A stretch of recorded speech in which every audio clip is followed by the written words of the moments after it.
YTN 뉴스라이더와 함께하고 계십니다. 먼저 천안으로 가봅니다. 50대 남성이 공무원의 뺨을 때리고 행패를 부리는 일이 있었습니다.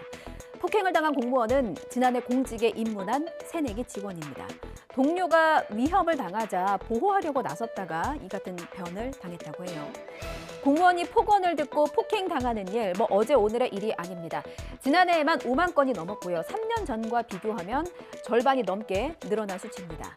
공무원 노조는 제대로 된 보호 대책을 마련해달라 요구하고 있습니다. 양동훈 기자가 취재했습니다. 한 남성이 바닥에 여권을 집어던지고는 직원들과 승강이를 벌입니다. 분을 이기지 못했는지 갑자기 직원의 뺨을 사정없이 내려치고 맞은 직원이 휘청거립니다. 폭행을 당한 직원은 입안이 터지는 등 전치 2주 진단을 받고 병가를 냈다가 다시 출근해 일하고 있습니다. 그분이 다시 와서 이제 행패를 부릴까봐 그래도 지역 주민이다 보니 그분들도 어쩔 수 없이 민원을 처리해야 되는 그런 상황인 거죠. 천안시는 지난해 제정한 악성 민원 근절 조례에 따라 피해 직원의 요청대로 근무지를 변경해주고 치료비 지원을 검토하겠다고 밝혔습니다. 조례에 따라 피해 직원 보호를 위해 위원회를 열어 지원 방안을 논의하고 재발 방지 대책도 마련하겠습니다. 우리의 오장육부 중에서 특히나 간은 가장 중요한 장기로 꼽힙니다. 오죽하면 별주부전에서 용왕님도 토끼의 간을 노리잖아요. 이 소중한 간을 건설사 회장에게 내어주겠다는 어머니가 있었습니다. 아들의 취업을 대가로 말이죠. 어제 서울중앙지법에서 있었던 선고인데요. 장기 이식법 위반 혐의로 기소된 어머니 A씨가 벌금 300만 원을 선고받았습니다. 지난 2월 한 건설사 회장이 병에 걸려서 간 이식이 필요하다는 소식을 들은 A씨는 회장 측에 연락합니다. 내가 간을 기증하겠다. 그 대가로 현금 1억 원 주고 아들도 취업시켜달라. 이렇게 요구를 한 겁니다. 얼토당토 않은 것 같은 이 거래가 성사됐습니다. 그 뒤로 A씨는 며느리 행세를 해요. 장기 기증 검사를 받고 수술을 위해서 입원까지 했습니다. 그런데 앞불사, 코로나에 걸리고 말았어요. 수술은 연기됐고요. 범행 시도는 발각됐습니다. 어머니의 눈물겨운 자식 사랑은 이렇게 막을 내렸습니다. 이렇게 해서 취업하면 아들이 정말 고마워했겠습니까? 이렇게 되묻고 싶네요. 가수 태진아 씨의 아들, 가수 이루가 음주운전 사고를 일으켰죠. 그젯밤 서울 강변북로에서 가드레일을 들이받았고요. 혈중 알코올 농도는 면허 정지 수준이었습니다. 이루 씨는 변명의 여지가 없다면서 모든 활동을 중단하겠다고 밝혔습니다. 그런데요.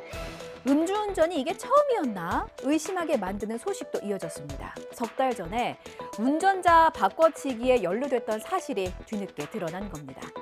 지난 9월입니다. 서울 용산경찰서는 이루 씨를 음주운전 혐의로 입건했지만 입증할 증거를 찾지 못해서 검찰에 송치하지 않았습니다.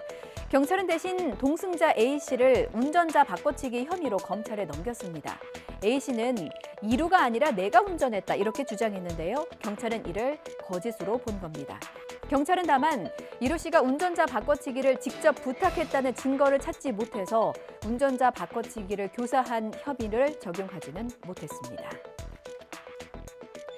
제주도의 한 유명 식당 대표가요, 집에서 피살됐습니다. 일당 중 한 명, 50대 남성 A씨가 범행을 저지르고 유유히 태연히 빠져나오는 장면입니다.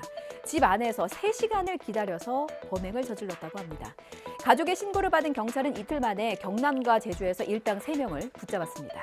그런데 집 안에서 3시간을 기다렸다니 피해자의 집 비밀번호를 어떻게 알았을까요? 일당 중에 한 명이 이 피해자의 지인이었습니다. 고재영 기자의 보도입니다. 검은색 옷을 입고 흰 가방을 든 50대 남성 A씨가 건물 주차장으로 들어갑니다. A씨는 3시간을 집 안에서 기다린 뒤 유명 음식점 대표 50대 여성이 귀가하자 둔기로 살해하고 유유히 빠져나옵니다. 살인 혐의 인정하십니까? 예, 혐의 인정하세요? 예. 왜 살해하셨습니까? 제가 아무 생각이 없습니다. 죄송합니다. A씨의 도피를 도운 아내 B씨와 A씨에게 피해자 집 비밀번호를 알려준 C씨도 함께 붙잡혔습니다. C씨는 피해자의 지인으로 지난 8월부터 금전 문제로 자주 다퉜던 것으로 알려졌습니다. 범행 직후 도주한 피의자 3명을 경남과 제주에서 순차적으로 검거했습니다. 구체적인 범행 동기 및 공모 경위에 대해서는 현재 수사 중에 있습니다. 아파트 월패드 해킹 사건이 있었습니다. 전국 40만 가구가 피해를 봤습니다. 해킹범은요, 몰래 촬영한 영상을 판매하려고 했습니다. 범인을 잡고 보니까 언론에도 나왔었던 보안 전문가였는데 문제는 구속영장이 기각됐습니다. 그 이유가 뭘까요? 자, 이 사건 자세히 설명 먼저 보시고요. 전문가와 함께 집중 들여다보겠습니다. 글쓴이는 아파트 스마트홈 기기, 즉 월패드에서 영상을 추출했다면서 관심이 있으면 연락하라며 이메일 주소를 남겼습니다.